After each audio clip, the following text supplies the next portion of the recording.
بسم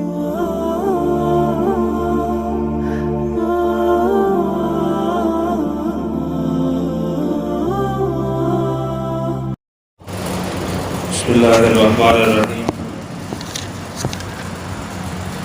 گزشتہ روز ہم نے بات کو یہاں پر ختم کیا تھا کہ عبد المطلب اور آب زمزم کا کنواں جو ہے اس کو ایک بہت بڑی گہری مناسبت ہے۔ اس بات کو بھی ذکر کیا گیا کہ عبد المطلب جب آب زمزم کے کنویں کو کھود رہے تھے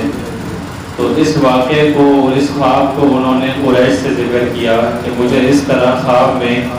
آب زمزم کے کنویں کو کھودنے کی طرف متوجہ کیا جا رہا ہے۔ تو جب انہوں نے قریش سے ذکر کیا تو قریش میں سے کسی نے بھی ان کا تعاون نہ کیا، ان کی مدد نہ کی، ان کی بات کو نہ سنا۔ تو قریش نے جب اس طرح کا ان کے ساتھ کوئی تعاون نہ کیا تو عبد المطلب بے یار و مددگار فقط اپنے بیٹے کے سہارے پر کدال کو لے کر، بیلچے کو لے کر آب زمزم کے کنویں کو کھودنے کے لیے چلے جاتے تھے۔ اور جب آب زمزم کے کنویں کو کھود رہے ہوتے ہیں تو اس وقت ان کا ایک ہی بیٹا ہوتا ہے، یعنی اور کسی بیٹے کی پیدائش نہیں ہوتی۔ تو اس موقع پر یہ نظر مانتے ہیں، منت مانتے ہیں کہ اگر اللہ تبارک و تعالیٰ نے مجھے 10 بیٹے عطا کیے تو اس میں سے ایک بیٹا میں اللہ کے راستے میں قربان کروں گا، ذبح کروں گا۔ تو اب جب اللہ تبارک و تعالیٰ ان کو 10 بیٹے عطا کر دیتے ہیں اور یہ آب زمزم کے کنویں کی کھدائی سے فارغ ہو جاتے ہیں تو ایک دن یہ اپنے گھر میں سو رہے ہوتے ہیں، ایک شخص خواب میں آتا ہے اور ان کو یہ کہتا ہے یا عبد المطلب اوفی بنذرک لرب ھذا البیت، اے عبد المطلب جو تم نے اس گھر کے مالک کے لیے نظر مانی تھی، منت مانی تھی، تم اپنی اس منت کو پورا کرو۔ اب یہ صبح جب بیدار ہوتے ہیں اپنے بیٹوں سے اس نظر کا اور اس منت کا تذکرہ کرتے ہیں کہ میں نے اس طرح اپنے رب سے، اپنے رب کے لیے ایک منت مانی تھی، نظر مانی تھی کہ اگر رب العالمین نے مجھے 10 بیٹے عطا کیے تو اس میں سے ایک بیٹا اللہ کے راستے میں قربان کروں۔ تو تمام بیٹوں نے یک زبان ہو کر یہ کہا کہ والد اور ابا آپ نے جو اپنی نظر مانی تھی اب آپ اپنی اس نظر کو پورا کریں۔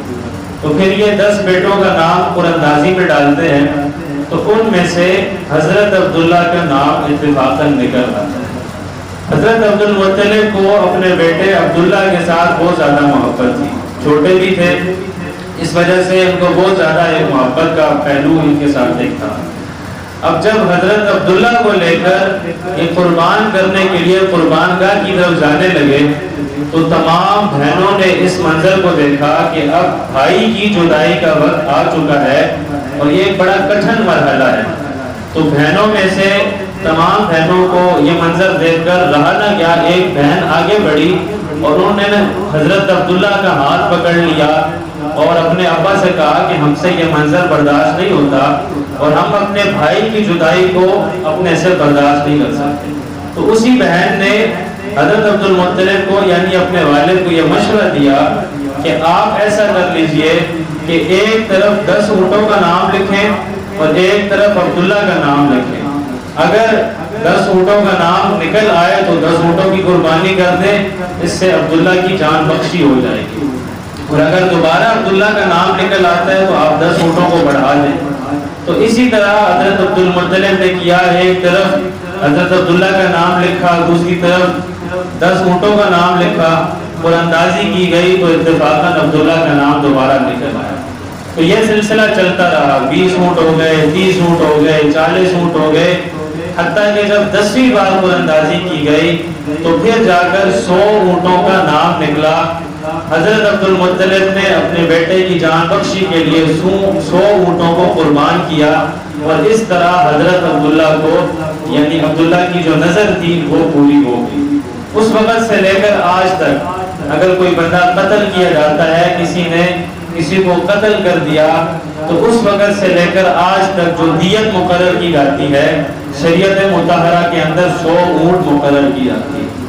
اس طرح پہلے ایک واقعہ آپ حضرات کے سامنے ذکر کیا کہ حضرت عبد المطلب کو آب زمزم کے کنویں کے ساتھ ایک گہری مناسبت ہے اسی طرح رسول اللہ صلی اللہ علیہ وسلم کے والد ماجد حضرت عبداللہ کو حضرت عبد المطلب کے ساتھ بھی ایک والہانہ محبت اور عقیدت کا ایک پہلو ان کے ساتھ دیکھ رہا، اور نبی کریم صلی اللہ علیہ وسلم کے جو والد حضرت عبداللہ تھے یہ ان کا ایک تعلق اسی طرح ایک تاریخی طور پر نظر آتا ہے۔ اللہ تبارک و تعالی ہم سب کو ان تمام باتوں کی صحیح معنی کے اندر سمجھ عطا فرمائے۔